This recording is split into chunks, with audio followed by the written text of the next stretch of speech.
Quiet, knuckleheads, we're going on.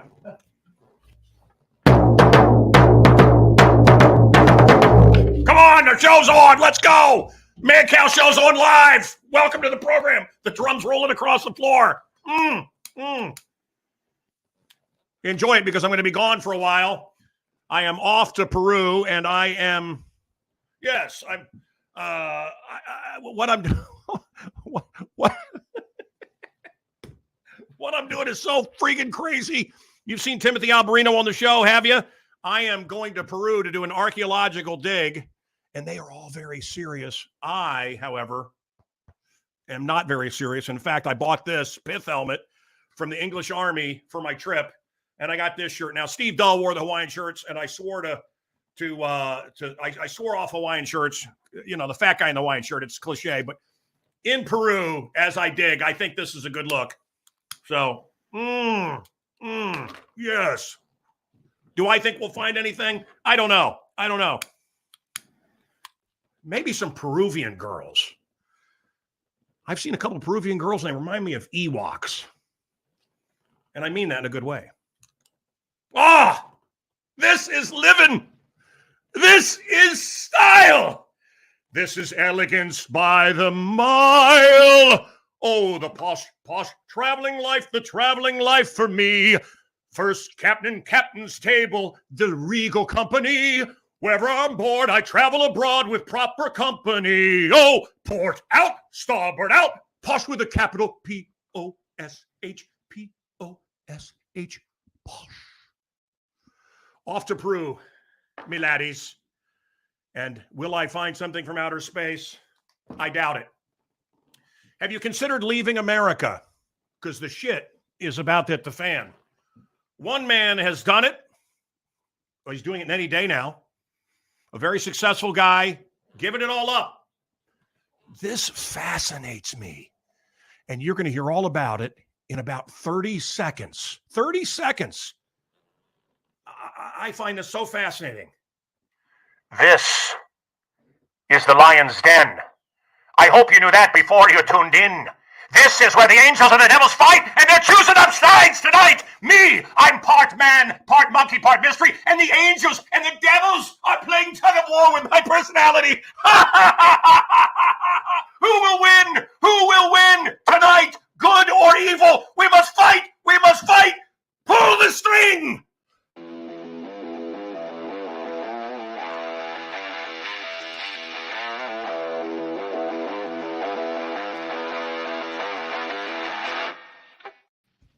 All right, listen, I want to dedicate this program to the stunt dog from the Man Cow TV show, the dog that was in many stunts, Lexi, the wonder dog, Lexi Gosnell. This show is dedicated to you, my little lovely.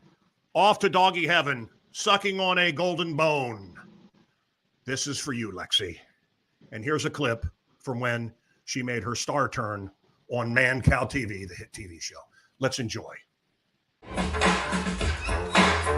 We have a superstar of the dog world, a superstar dog here up there with Lassie and Rin Tin Tin. And Josh Maxwell is here. Mr. Maxwell, what is your dog's name? It's Lexi. And tell me about Lexi. Lexi's well, she's a short-haired Chihuahua. And today we're going to have fun. We've been training her for years, and we're going to get her to jump through flaming hoops today for you. Flaming hoops. And I think, how dangerous is this for the dog? Very dangerous. She has burned herself, but she's okay today. Okay. And now you had a big win recently. We took third place at the Westchester Dog Festival. Westminster, you mean? Yes. Okay. Sorry, a little nervous. That's okay. You don't have to be nervous. And all right. So you're how long have you been training this dog? About 13 years. All right. Good. Beautiful little dog. Yes. We're going to have fun today. Fun. All right. Well, listen, I'm going to give you time to... Is that right? Are we going to have fun today? Yes, we are. Are you having sex with it? Never mind. No. Okay. She is part of the family, though. Let's get the... how long you had the dog? 13 years. Okay, little Chihuahua, third place, Westminster Dog Show. Love her to death. Don't be nervous. Let's get the... We're gonna do this right now. Let's get the hoop lit. And we'll do this. All right. Let's get the hoop lit. Let's have some fun. You guys have some fun? Fun. And we're gonna...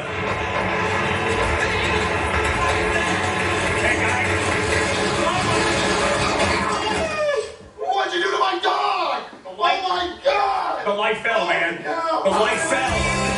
Oh my God. Oh my God.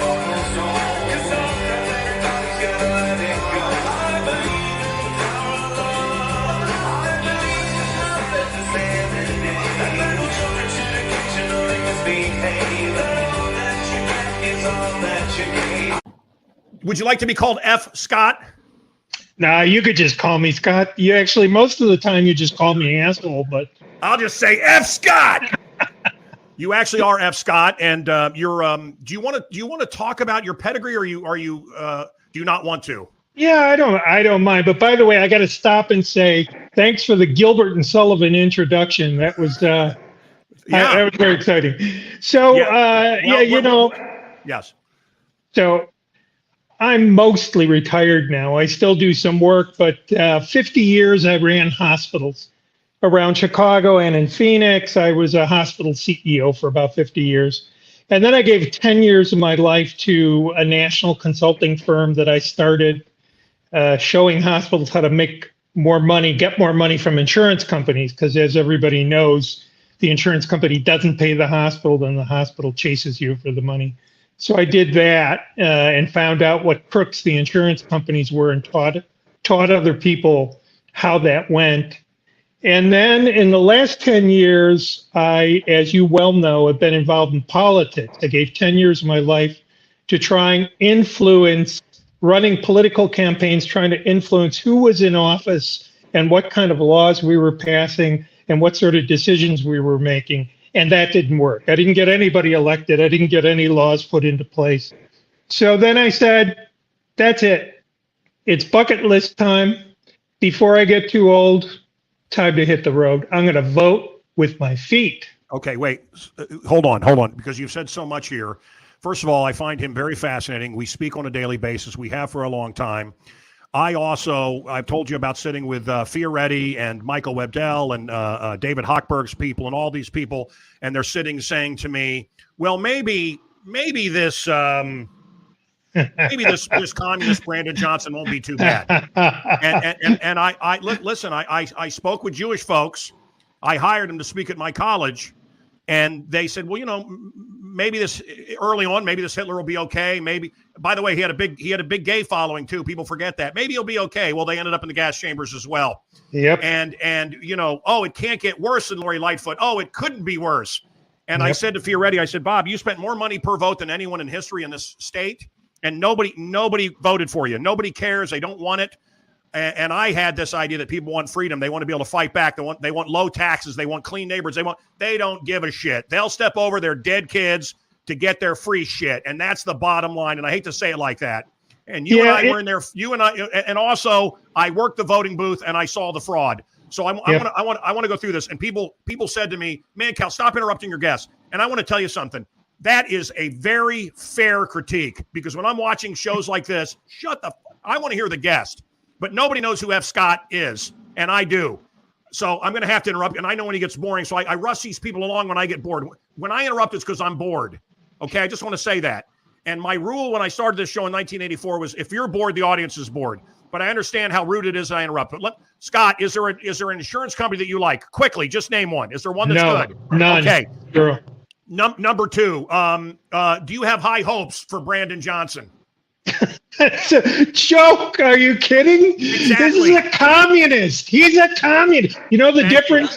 Do you know the difference between a socialist and a communist? Yeah. 2 what is it? years. 2 years. Because they all start out as socialists and they end up as communists within 2 years. It's bullshit. Communist in your heart, communist in your actions. He's a communist. He was from the teachers union. What else do you have to know? Yeah.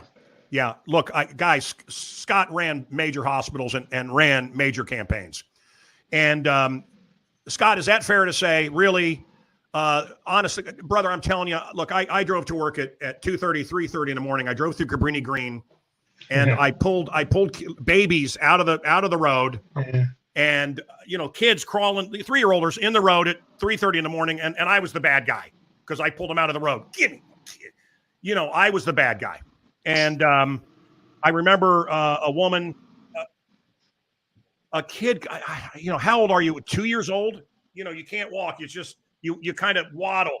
And she's cursing this kid and wailing on this kid. I said, what are you doing? It's a baby. Racist. Yeah. Immediately. And so the reason we're friends is it's all about values. And you and I have similar values. And these days, I just got through reading an article. I probably sent you a copy of it that says, what is the value of a white old man, of a heterosexual white old man? And they interviewed people on the street, and the answer was none. There's no value. I can't think of any value of a heterosexual white man. They have no value in our society. Other than building Western society. And we are much hated. And folks, the writing is on the wall.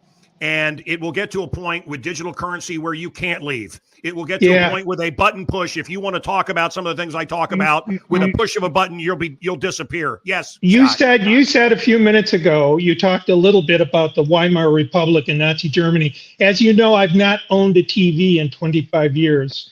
I gave that time to reading books. I've hundreds and hundreds of books in that time. But if you read history, when was the time to leave Germany in the 1930s? If you had any sense about you, didn't matter what your religion was, by the way. Was it 1930? After Hitler started his political campaign, was it 32? Was it 34? Because by 38, he put in a rule set, you couldn't leave the Weimar Republic. You could not leave. It didn't matter what your religion was. So you were stuck there as of 38. So I look around today and I say, when is the time to vote with your feet? When is the time to say enough is enough? I've had it. See, I don't think we can turn this around in one election cycle. I don't think we can turn it around for 2 generations. A generation is 20 years from the time a child is born until they become the age of majority and can contribute something to society. That takes 20 years. I think it's going to take 2 generations, as we just saw, the Generation X's and the Millennials and now the Z's. It's going to take 2 generations to turn this around. I don't have 40 years. I've probably got a dozen or 15 years left. Yeah. Well, I'm not spending that last dozen years worrying about Brandon Johnson and the new communist. I said to people that all of these people, and I mentioned Fioretti, but I said to all of them, I said, and they say it's negative. It isn't negative. By the way, Scott, you're not negative. It's called not being stupid. It depends on who you ask. and one of these guys said, well, I got $1.5 million in my house. I said, you won't get $100,000 out of that house. Right. And are you going to stay here and let your wife get raped? Who's going to buy it? Who's going to buy it? Do you see how they're stomping on heads? That's why people are telling you maybe it's not going to be so bad, because they're afraid all their own value, their own stored value is going to flush. That's why they say those things. They're scared out of their minds. Okay, so my wife is Sicilian. We have a house in Sicily. My wife and children are Sicilian or Italian or EU. So we do have that exit. It's a house on the ocean. And I have a dream of turning it all off, facing the ocean.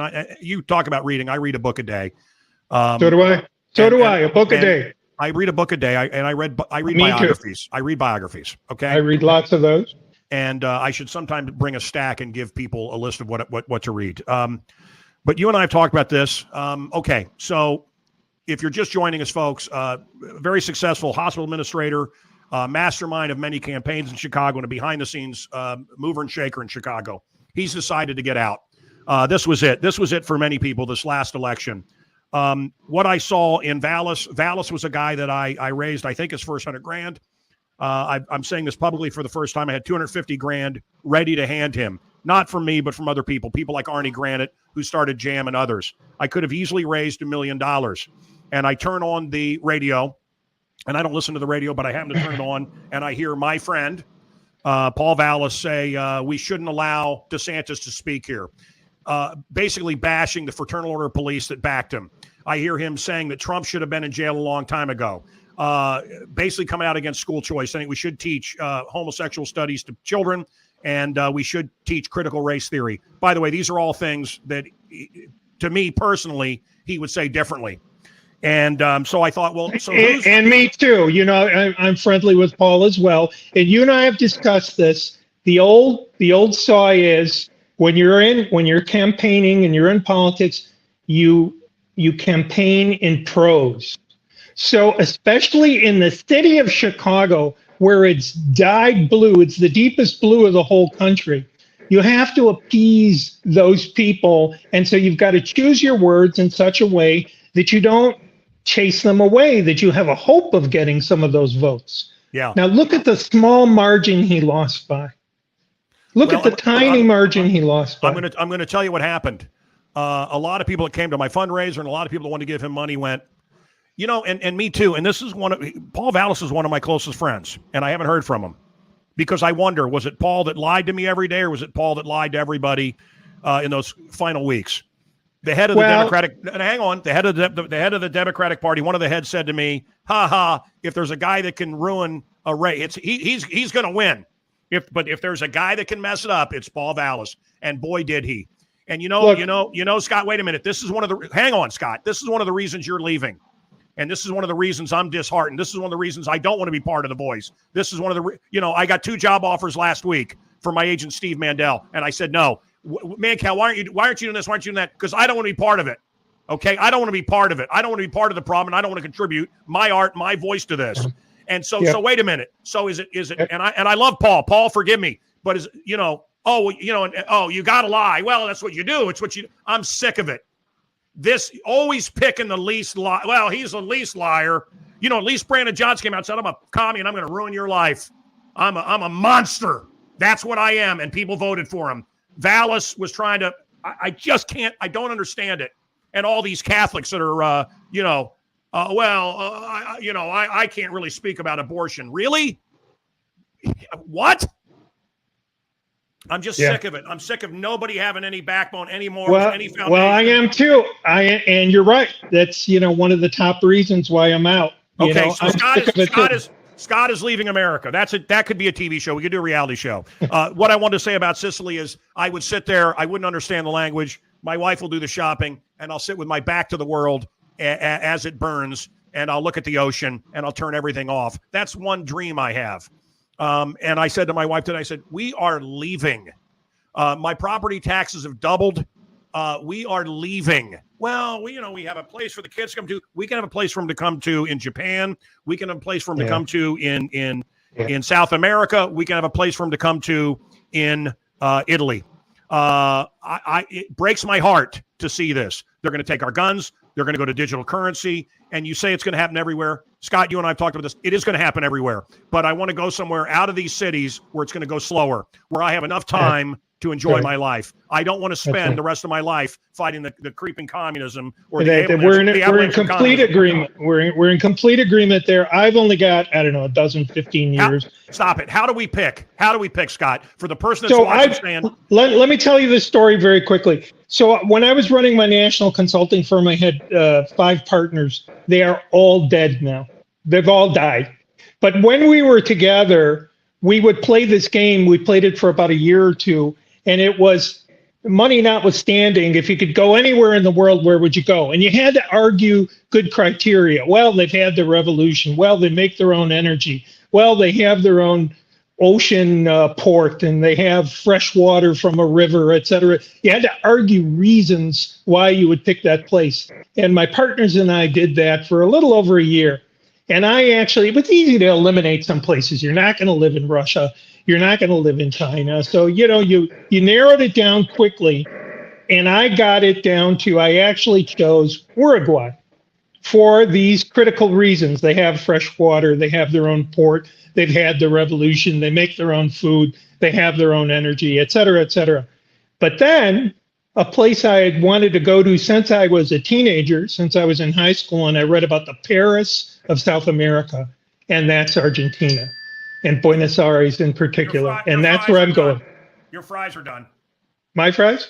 Yeah, I heard it sound like your fries. Wasn't me. Ding, fries are done. Ding, fries are okay. Yeah. So Argentina. So the economy there is in real trouble, right?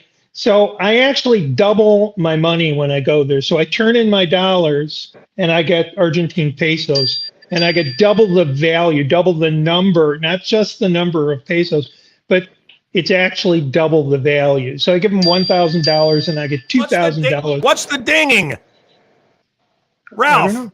is it you or me? Is it us? You know what? I got some text messages while we were talking. Turn your phone off, you. Okay, I'm just messing with you. Okay. All right, Scott, I'm going to go off for a little bit. Off the subject for a second. Yeah. The dollar's done. Is it time? Should we get rid of our dollars and get gold?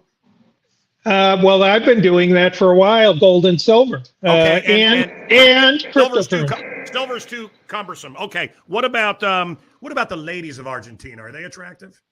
I haven't gotten there yet, so I'll let you know. They have good steakhouses. Well, they raise all their own beef. They export more beef than anyone in the world. And I've seen pictures of your place. It's a mansion. It's a masterpiece. Can I ask how much? Half of what I'm paying now on Lakeshore Drive. You live on Lakeshore Drive? Yeah, right on Navy Pier. What are you seeing when you walk down? I have not. I avoid downtown now. I own a restaurant in downtown called Marquesa. But what are you seeing now? Just shitheads everywhere? I want to tell you, I don't leave the house without a gun in my pocket. I'm legally registered. I have all the proper paperwork. I won't walk 2 blocks without a gun in my pocket because they're knocking people in the head. They're stealing their cars. They're putting guns in their face for a cell phone just a block away from me here. When you beat someone up for being white, is that a hate crime? I think so. I don't see why it doesn't work both ways. I don't know either. DS Arms is where I just got a new gun last week. You showed me the picture. I actually saw it.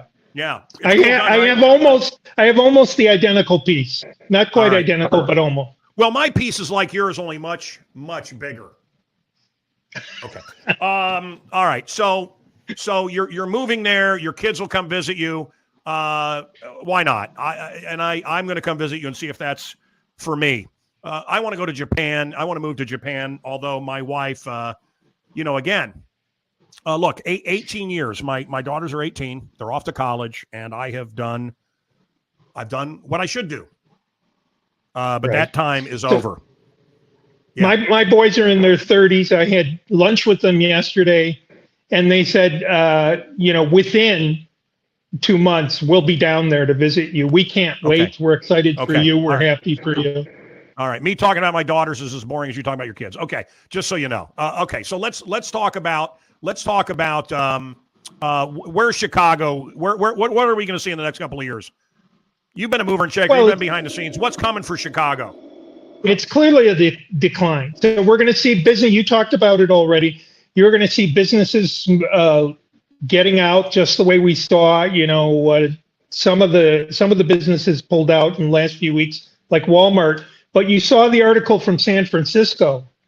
It's devastating. All of the big companies have pulled out. Well, that was then. This is now. Have you seen what they say? Have you seen what they say? I mean, you see the videos in San Francisco and Chicago of them going in and just stealing everything, and they say, "Well, people are buying stuff from Amazon now." Oh my God, the ignorance! Do you think Trump can be elected? I don't. Yeah. Preckwinkle. What about her? Tony Preckwinkle. That's our number one problem. She's the number one communist. She put Kim Foxx in.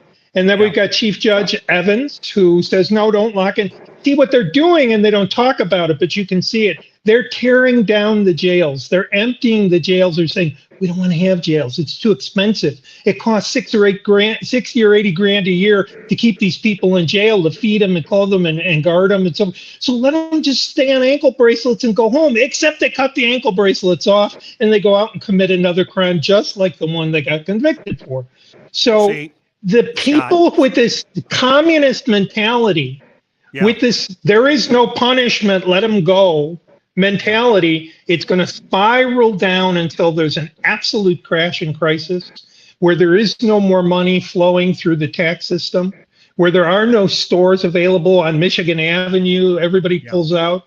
How long do you think it'll be before Nordstrom, actually Macy's already halfway pulled out. How long do you think it's going to be before Macy's is gone? I have said for 25 years, problem, reaction, solution. And my thoughts are different from Scott's, folks. Let me share it with you briefly. Problem, reaction, solution. Always remember this. They create the problems. Who is they? Brandon Johnson, Preckwinkle, they're Chinese handlers, the communists that are undermining our country on purpose. Okay? The godless, satanic folks, the pedos, the creeps that are destroying this Christian nation on purpose. They create the problem. They let the animals out. They let the murderers out to do what they do. They murder and they slaughter. And how do we react? Always the 4-letter F word that controls the masses. What is that 4-letter F word that controls the masses? Do you remember the 4-letter F word that controls the masses? Were you paying attention when you listen to me on your way to work every day? Fear. F-E-A-R. We react in fear, and then they, the bastard commie son of a bitches that created the problem, offer the solution. You don't want your kids dead. You don't want violence. You got to give up your guns. You got to give your and these drug dealers, these bad guys are using money illegally to buy their drugs and guns. And so if we go digital, we can control it all. And you've just gotten the mark of the beast. You're done. And you want to talk about Biden. You want to talk about the dummy craps. You want to talk about the Chi-Coms. You want to talk. Boom. You're erased. So I think it's bigger than that. I think they want the killing. Oh, man, Cal, come on. I get the calls, Scott. I get the calls. Oh, come on. Yeah, they want every dead kid. They want the cops killing the kids. You see? These white people, they're killers. Don't talk about the black-on-black violence. They want you disarmed, and they want every jingle-jangle coin out of every bit of do-re-mi taken from you so they can go digital, and they're going to blame it on the violence. They're creating it. Problem, reaction, solution. And next thing you know, you're enslaved, dummies. And I worked the voting booths, and I saw how fake it is. But you can't talk about that. You can't talk about that with Trump. You can't talk about what really happened. Yes, Scott, go. I'm going to go sit over here and watch. Let me tell you a story from 40 years ago. Actually, is it about a man from Nantucket? No, it's about voting. Go ahead. And voting fraud. So I was 16 years old. I was dating a girl whose uncle was in charge of the voting machines of Chicago. When we used to have the old flip lever machines, you flipped the lever and you pulled the crank and the curtain opened and closed. Maybe there's a few people around that still remember that. Oh, I still hold the crank. Well, I asked him, I said, about the machines and how they worked. And he said, oh, well, you think you're voting for somebody else, but we have a wire on the back of the machine, like a bent coat hanger, that goes from the lever that says, Joe Blow to Daley. So you click Joe Blow, but you're really voting for Daley, and it all happens in the back of the machine. That was 40 years ago. Now that it's all electronic, you want me to believe it doesn't happen anymore? Yeah. Scott, a mover and shaker behind many big campaigns, was a lot of different people I had on the show. Scott was standing over in the corner of my radio studio going, he never wanted to be on, and I'm glad he has nothing to lose anymore. He doesn't give a shit anymore. He wouldn't have done this interview. He's done. He's done with America. He doesn't want to watch it burn, and it breaks my heart. And if you don't think we're going to shit, turn on your TV, watch these shows. If you have one, you don't have a TV. You folks, you good folks do you love America? Do you believe you should protect yourself? Do you believe we should have sacred borders of Ukraine? I love the sacred borders of Ukraine. Do you believe we should have borders? Have changed 100 times in the last 400 years. I mean, what is Ukraine? Ukraine is a made-up nation. It didn't exist 300 years ago. My point is, if you believe in our borders and you should be able to have your money, things like this, that's all over. So I don't know that I can stand and watch it. I really want to hear your comments. I hope you will join me on Instagram. I want to show you that they've made it impossible for people to find me. But Ralph, you should have that picture up all the time. But how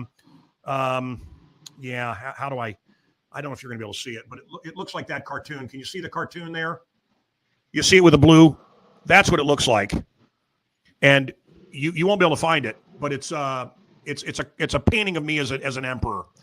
And please write me there, direct message me there, and you can find all the links to everything. And of course, on Rumble, the people from Rumble contacted me again and said, "You got to do this. You got to do this every day, and you'll make tons of money."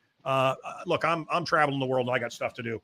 All right, F. Scott, leaving America, off to the posh traveling life? I'll meet you in Peru. It's only a short hop from Buenos Aires. Scott, I'm going to do something I've never done before that I can remember. I'm going to give you the final word. What do you want to say to the people of America? Stand your ground. You know, if you're not happy, say it and do something. Vote with your feet. You know, it's a big world out there. There are a lot of places where you can be happy. This isn't the only place where you can be happy. Right. Raise your children the best you can, take care of them the best you can, and seek the place that's the best for you and your family. It doesn't have to be the same place. Thank you.